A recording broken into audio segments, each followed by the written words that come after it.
Hi, Janelle.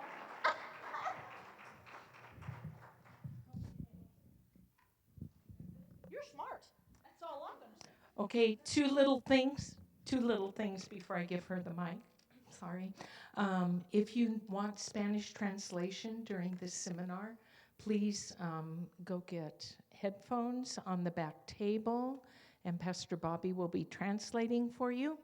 And this was found in the parking lot, so I will bring that to you. Thank you.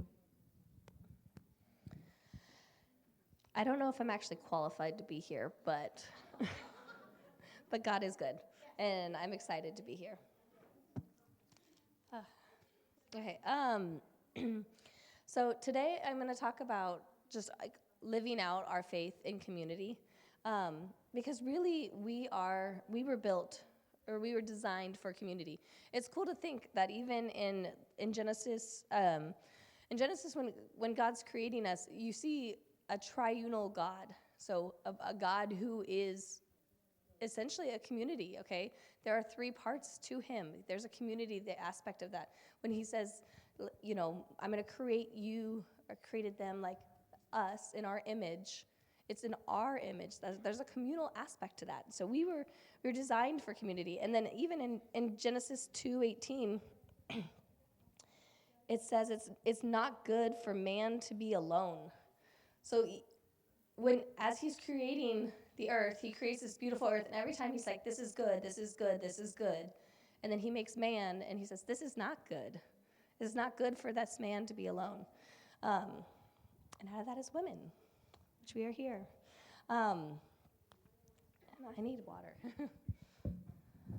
Sorry. I am still fighting to get my voice back. It is not behaving this morning.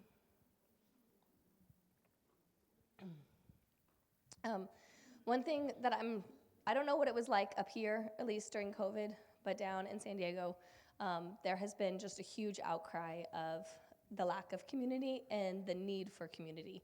And I think that's one of the things we really realized is, the people that were able to manage it better, they had a community around them. I am blessed that I have my sisters and my parents live close to me right now. So when COVID happened, we just kind of like, okay, well, we're all just going to be together. And it was so fun because it was like I got to be with my sisters just like when I was little. And, we would go hiking or we would have family dinners together. But it was like, you kind of had this pod. And so, but some of my students especially, like the lack of community, it destroyed them. And just the mental health decline, as you've seen all across the U.S. I mean, suicide rates have gone up. Just people are so lonely. There are still people that are in fear of, and it's this weird dynamic of like they want to be so far, like they're afraid to be with people, but then they're afraid to not be with people. And so they're looking for that community in all the wrong ways sometimes. And so it's hard. Like our women's ministry, like we sent out a survey and we're like, what do people want? I had this list, and it was like this very godly list of all these things of like, okay, this next year, which of these do you want us to talk about? And almost every person said friendships, because it was like, how do we do this? Like, how do we regain some of those friendships? How do we, those friendships that were lost? And, there's been such division just in the world in general, and so it's like, how do we bring that back together? How do we come together? How do we feel like we're not so alone all the time? And it made me really realize like this, there is that outcrying, and we need to figure it out. We need to figure out how to come back together. It's hard because, community is messy, and we're all broken. We're all sinful. We're all going to make mistakes. We're all going to have to ask for forgiveness and to actually be in relationship with people. And so, like, obviously my first, if you were here yesterday, you would know, like, my first thing is going to be going straight to the Bible. Okay, what does the Bible say about this? And I could be up here talking for weeks on all the different things that the Bible says. And so, like, Obviously, I can't do that, so I'm going to just go through a few verses that like I have found super important in my life and that have been kind of like my anchor points. But I would encourage you to go back and look about those different relationships: the how to be a wife, how to be a mother, how to be a daughter. But okay, so the first verse that like this has been like my core verse of my life, and I think this is probably it was just modeled for me really well through my mom, is Philippians 2:3-4. Do nothing out of selfish ambition or conceit, but in humility consider others as more important than yourself. Everyone should not look at his own interest, but rather to the interests of others. And it's just, I've seen this beautiful example just like throughout my whole life, and how, and it can even be something super small. I had a friend recently that had just joined our church, and she was like sitting there, and it was just the person in front of her just turned around, and she was just like, "Hi, nice to see you." And it was just like she looked her in the face, and she was like, "I felt seen, I felt welcomed." And it was like it was so small, but it's like those little things of like just looking somebody in the eye. There was a situation where a homeless man, our church is in an area where there's a lot of homeless, and the homeless man came in, and I just went out and started talking to them like he was a real person, because he is a real person. And somebody asked me later, they're like, "How could you do that?" And it's like, well, what makes me any better than him? Like just because he's homeless, it was late at night, and so there was a little, it's my job as a leader to go do these things. But also, it's like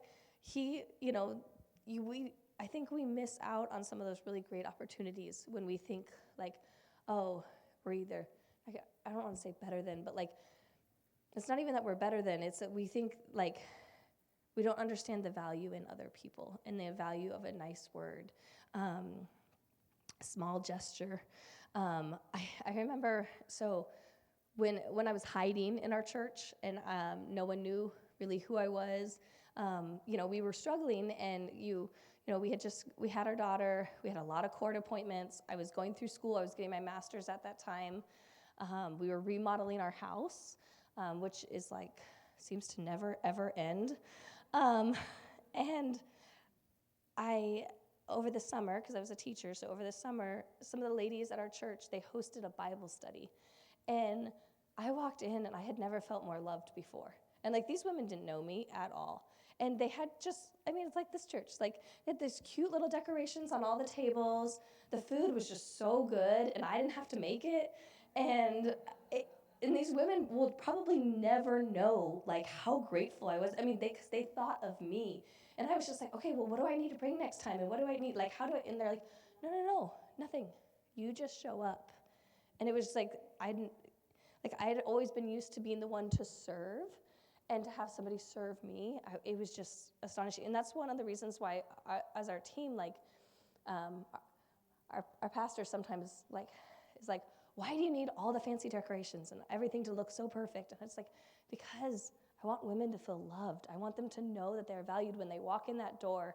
I want them to feel at peace and not have to worry about anything, and to just be able to enjoy their time. And I mean, obviously, you guys are great at that too. Like, this is a great spread that we had here. But there's two verses that we're going to go over in a sec, and that they've been kind of an anchor in our church recently. So the first one is Titus 2:3-5. It says, likewise, teach the older women to be reverent in the way, likewise, teach the older women to be reverent in the way they live, not to be slanderers or addicted to much wine, but to teach what is good.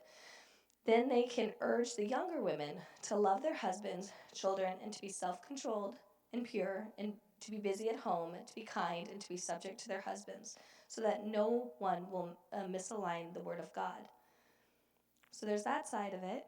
And then on the other side, there's also 1 Timothy 4:12, which is, do not let anyone despise your youth, but set an example to the believers in speech, in conduct, in love, in faith, in purity. The question I have for you is, when do you become old? And when are you considered young? Because, I am older than some people, and I am younger than others. Like, there's always going to be that situation. Um, I, I mean, I'm sure there has to be at least one woman here who is the oldest woman, and there has to be one woman here that is the youngest woman. But chances are they're not the oldest woman in the whole world, and chances are they're not the youngest in the whole world. Okay, and so it's just, and there's so many factors to that too. Like I had, there's a woman, and she is, she got saved at like 65. And so she's a brand new believer. And it's like, okay, well, I've been walking faithfully with the Lord for years. Like, can I pour into her life? Of course I can. Just because I'm younger in age doesn't mean that I can't still pour into her life. Um, and just because I'm younger than others doesn't mean I can't pour to people much older or much younger. And it like, there's this concept, and this was one of the things that was so weird, is when we first came to our church, they had actually just merged with another church. Okay, so our church was kind of a big, kind of booming church. It was at a elementary school is where we were, and so we had outgrown the elementary school, and so there was an older church that just, it didn't seem like they weren't growing anymore, and they had this huge paid-for building, and they were like, what are we going to do with this? And so the two churches merged, and they became one church, which was beautiful, but we had this booming moms group of really young moms, because it was, everyone was kind of like in their early 30s, or, mid-30s, I guess, and then we had this booming 55 and up community. And it was this total divide. And it was like there was no like middle ground. It was so weird to me. And I was just like, and I grew up in such a multi-generational church. Like I went to the same Bible study with my mom and my grandma. And, we were all together. And it was just like, wait, why do we have this? And it's like, well, this group, they'll be able to help with these things. And this group, they need these things. And I was like, no, we need to be together. And so like at our Bible study now, like I'm very intentional about trying to put all generations at that table. Like our Bible study is, I think our youngest person is like 24, 25, and then our oldest is 75. I keep telling, like, we got to keep getting older because, kind of invite some of the older ones, but that's a wide range, and it's so cool, and it's so cool what you can learn, because there's so many things that just because the way I was raised, I don't know, I might not know, and there's times that I can help, generally with technology, that I can help, the older generation as well. And so, but it's been so beautiful. And I feel like recently too, this is with like my high school kids, like vintage is in. Like they love vintage stuff. And so like anytime that they're like, I teach photography, and so now it's all digital. But anytime I talk about the dark room, or I pull out one of the black, the film cameras, and I talk about, well, in my day, what we did was, but they love that stuff. They just are, and I think we all are really like that. Like, there's been a huge push at our church, or with my friends, like, just learning how to like bake bread. We had a fun time. We went to one of my friends' houses, and there was like 30 of us, and we did a sourdough making day, and it's just, yeah, it was fun. And so it's interesting how like the old is new, the new is old. I think it's all, I think it's the devil that gets in there and says like, oh, nobody wants to listen to what you have to say. Nobody's gonna care what you have to say, and it's not true. Like, the Lord declares, like, you are valued because of me, and I am the one that's going to strengthen you. I'm the one that's going to be there. I'm the one that's going to help in these moments. And so, like, reaching out to the women around you, no matter what they look like, what they act like there's just, there's so much strength, and we're going to talk about that later today. We're going to talk about like the different giftings and how people are so different.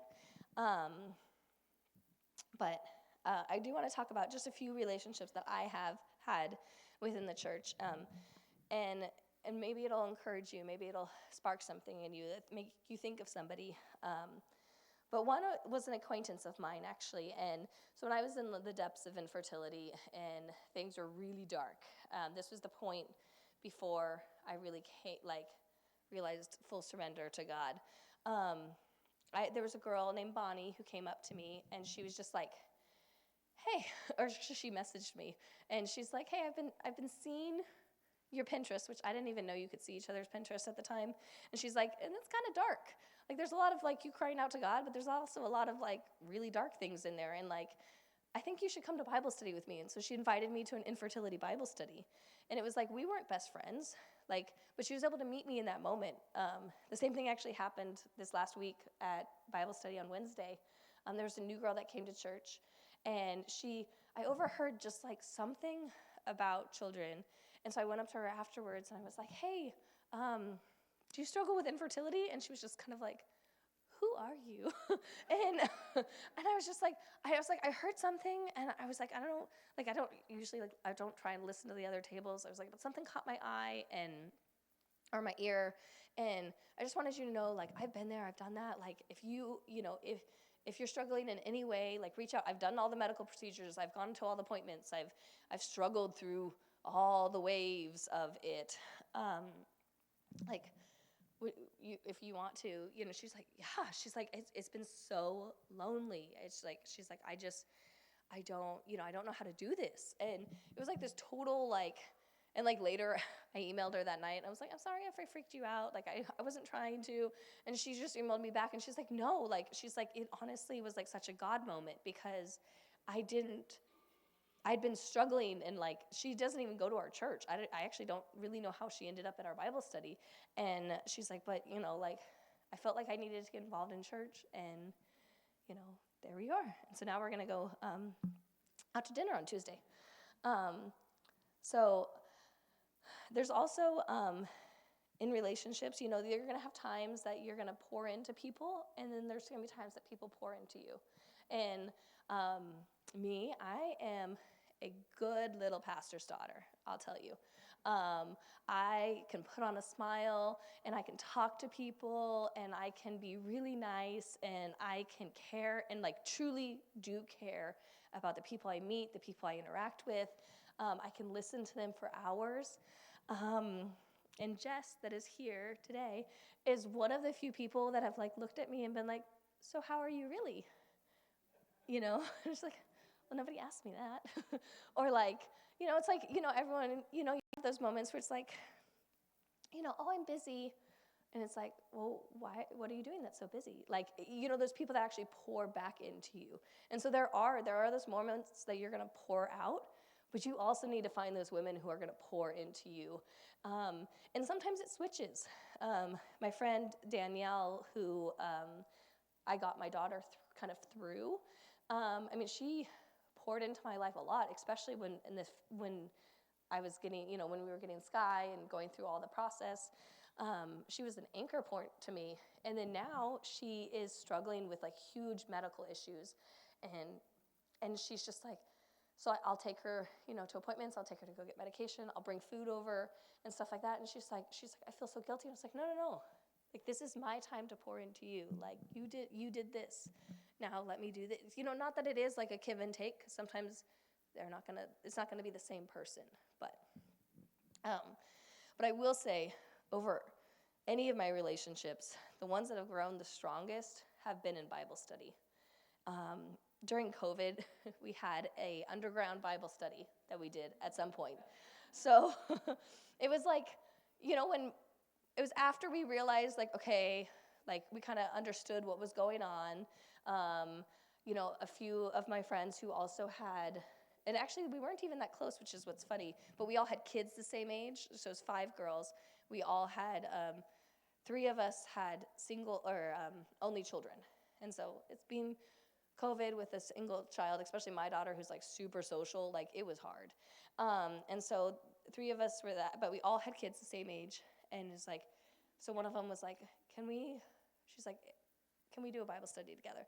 And so we did. And from that Bible study, we then did like underground church on Sundays.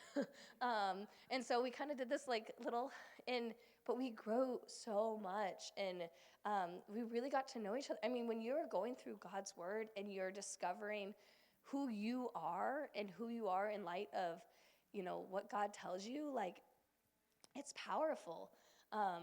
So I highly, highly, highly recommend getting a Bible study. I mean, even if it's just one person that you're going through the Bible with. Like, I have a girlfriend who for a while, we would talk on the phone for 10 minutes every day. And it was like, as I drove to work, and so it was that 10-minute time. And so we would study the Bible at home, and then separately, and we'd have 10 minutes to talk about what God was doing, or what God shared with us in our Bible study, or that morning. And just those 10 minutes every day, it was like such a breath of fresh air. It was a great way to start when, you're walking into a classroom and you have no idea what you're going to walk into for the day. But just getting your mind centered, like, I recommend it. Reach out to somebody, talk to somebody, and, get in the word with them. But yeah, I don't know how long I talk, so I apologize. But I do have questions for you, because at our church that's a big thing, like, is processing, because sometimes what I say might not be what I mean. I am not perfect, and so it's good to always process with the people around you, the people at your table. But so once again, I have two questions that are going to come on the board in just a second. So I'm going to have you guys talk at your tables over the questions. So, and then I'll be talking to you later.